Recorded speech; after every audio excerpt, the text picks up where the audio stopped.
एक आम आदमी की इस देश में क्या औकात है, क्या वैल्यू है। एक आम आदमी मेहनत करता है, सुबह से लेकर शाम तक काम करता है, 4 पैसे कमाता है, अपना घर परिवार चलाता है। एक आम आदमी जो अपनी कमाई का 15 से 30% हिस्सा गवर्नमेंट को देता है, चाहे वो किसी भी टैक्स के रूप में क्यों ना हो। एक साधारण सा मजदूर भी जो महीने का 10,000 भी कमाता है ना, वो भी अपने कमाई का 15% हिस्सा सरकार को देता है। लेकिन सरकार इसके बदले में आम आदमी को क्या देती है? अच्छी सड़कें, अच्छी सुविधाएं, अच्छे स्कूल, अच्छे हॉस्पिटल्स। भाई ये सड़कें देखो आप, ये वो सड़क है जिस पे आम आदमी चलता है। वो आम आदमी जो अपने खून पसीने की कमाई से टैक्स भरता है। सड़क की हालत देखो कैसी हो रखी है। सड़क के बीचों बीच पानी बह रहा है, नदी की तरह पानी बह रहा है। जगह जगह पे खड्डे हैं। समझ में नहीं आता ये चांद की सतह है या धरती की। इन सड़कों पे वो लोग चलते हैं जो अपनी 1 रुपये की खरीदारी के पीछे भी सरकार को टैक्स देती है। और ये कोई दूर दराज इलाके की तस्वीर नहीं है, ये झारखंड के विधानसभा के महज 2 या 2.5 किलोमीटर के करीब की है। और ना तो ये कोई पिछड़ा इलाका है और ना ही यहाँ के लोग पिछड़े हैं, फिर भी यहाँ की सड़कों की हालत बहुत ही खराब है। और ये है झारखंड की विधानसभा, जहाँ बड़े बड़े नेता, मंत्री, MLA सब बैठते हैं। यहाँ राज्य की बजट पास होती है, बड़े बड़े डिबेट्स और डिस्कशन होती है। और इस विधानसभा आने जाने के लिए ये सड़क देखो, कोई खड्डा नहीं, कहीं से कोई खराबी नहीं। और इसके बिल्कुल ऑपोजिट साइड है झारखंड का हाई कोर्ट।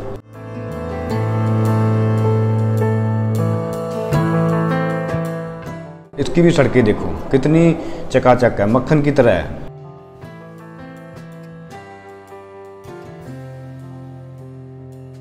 और इसके बिल्कुल 4 कदम के दूरी पे झारखंड का इंटरनेशनल क्रिकेट स्टेडियम है। उसकी सड़कें भी देखो कैसी चमक मारी है ये रोड, ये सड़क। आपको इसमें कोई भी खड्डा, कोई भी टूट फूट कुछ भी नज़र नहीं आने वाला। और इन जगहों की सड़कें इतनी चकाचक पता क्यों है? क्योंकि यहाँ पे बड़े बड़े नेता, मंत्री, जज, वकील और बड़े बड़े प्लेयर्स का आना जाना रहता है। लेकिन जहाँ आम आदमी चलता फिरता है वहाँ सड़कों की हालत देखो क्या है। सड़क में गड्ढे, गड्ढों में पानी, पता ही नहीं चलता सड़क में गड्ढे हैं या गड्ढों में सड़क। आप झारखंड विधानसभा के 1.5-2 किलोमीटर पीछे चले जाओ, उन गाँवों में देखो सड़कों की हालत देखो क्या हो रखी है। जब इलेक्शन आता है तो नेता मंत्री आते हैं, बड़े बड़े वादे करते हैं कि इस बार सड़क बनवा देंगे, लेकिन होता कुछ नहीं है। बस मिलती है तो ये टूटी हुई सड़क। लेकिन जहाँ नेता और मंत्री चलते हैं ना, वो सड़क एकदम मिरर की तरह चकाचक रहती है, बिल्कुल साफ़ सुथरी, कोई गड्ढा नहीं, कोई धूल नहीं, कोई मिट्टी नहीं। शायद गड्ढों को भी पता रहता है, उन्हें आम आदमी के रास्ते में ही रहना है, नेता मंत्रियों के रास्ते पे नहीं। जब आम आदमी की सड़कों की सुविधाओं की बात होती है ना, तो सरकार के पास और या नेता मंत्री के पास फंड ही ख़त्म हो जाता है। लेकिन जब नेताओं और मंत्रियों की सुविधाओं की बात आती है ना, तो बनी हुई सड़क को भी बार बार बनाई जाती है। लेकिन वही आम जनता के लिए ये टूटी फूटी सड़क, ना तो इसमें गाड़ी ढंग से चल सकती है, ना ही कोई बंदा इसमें पैदल ढंग से चल सकता है। सड़क के नाम पे आम आदमी को सिर्फ ये गड्ढे मिलते हैं, सड़क तो कहीं नज़र नहीं आता। भारत सरकार को सिर्फ टैक्स लेना आता है, लेकिन इसके बदले में जो सुख सुविधाएं मिलनी चाहिए आम जनता को, वो उपलब्ध नहीं करा पाती। भले ही भारत सरकार की या फिर स्टेट गवर्नमेंट की नज़र इन सड़कों पे नहीं जाती, लेकिन ऐसी सड़कों की हालत का जिम्मेदार पता कौन है? हम खुद हैं।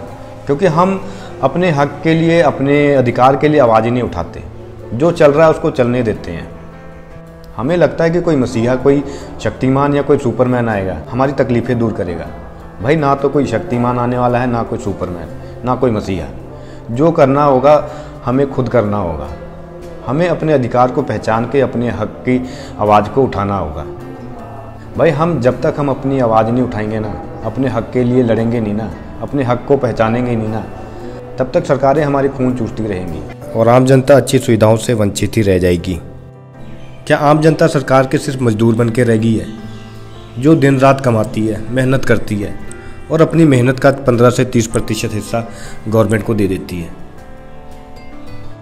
तो सच को देखो, जानो, इसके खिलाफ आवाज़ उठाओ। क्योंकि ये हमारा अधिकार है। जब तक हम खुद अपने अधिकार के लिए खड़े नहीं होंगे ना, कोई मसीहा नहीं आने वाला हमारे अधिकार के लिए लड़ने के लिए।